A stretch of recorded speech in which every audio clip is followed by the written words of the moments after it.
It's a day off for the Tigers, and the opportunity to come visit. We're at Celtic Studios, which is an example of the shelters for those people that are disadvantaged by the flood, and displaced. And I can tell you what you find here. You find that there's a great number of donations, a lot of volunteers. The most prevalent tag that I saw on anybody's shirt was volunteer. And our guys came out and had fun and smiled and wished them well, and tomorrow back to practice and preparing for the opener. So it's really a great visit.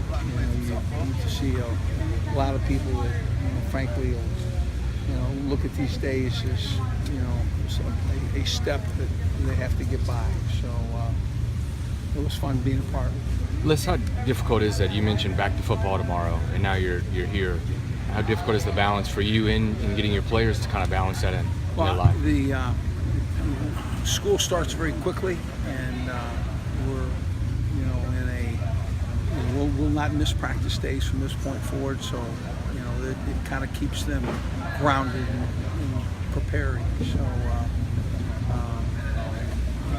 I don't know that the distraction's been that overbearing.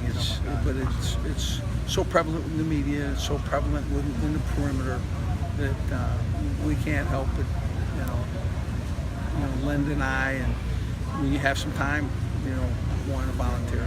What have people said to you here that you visited evacuees? What do they say to you when you go up to them? They're just really thankful. The question that I was asked most was, "Where's Fournette?" So I was good with that, and I said somewhere in here.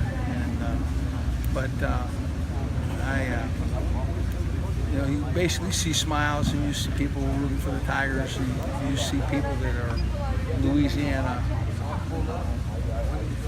home and raised right in the state, and they're excited.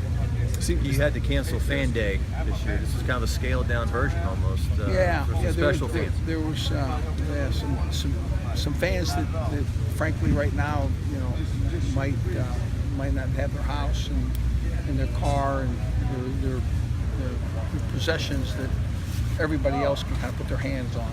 But representative of a wide number of people that were affected by the flood.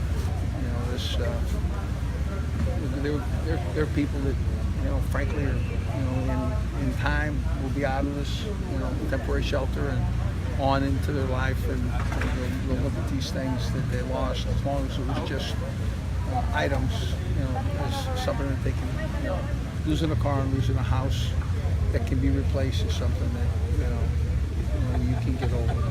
It seemed like one of the first people you saw outside. You had mentioned the guy pulling the woman outside of the car. That was the first person you ran into. I ran into. I recognized her from what was the shot from the media. The rescue canoe pulls up to the car that was exposed. We have to get her out of here.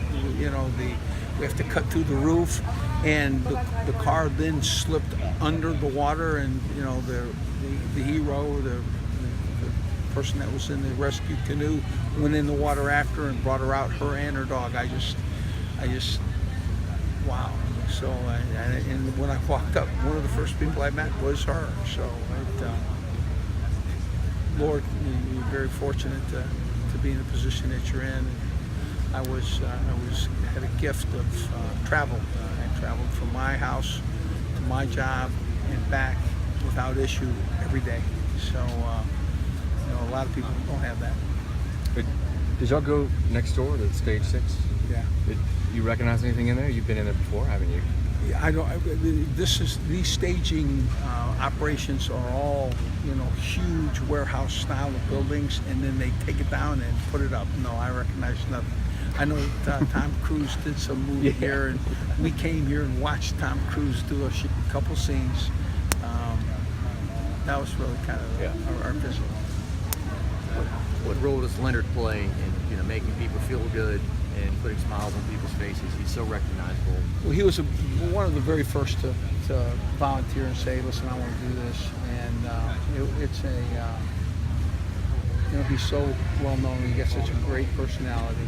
He really, he's a perfect representative of our team, our state.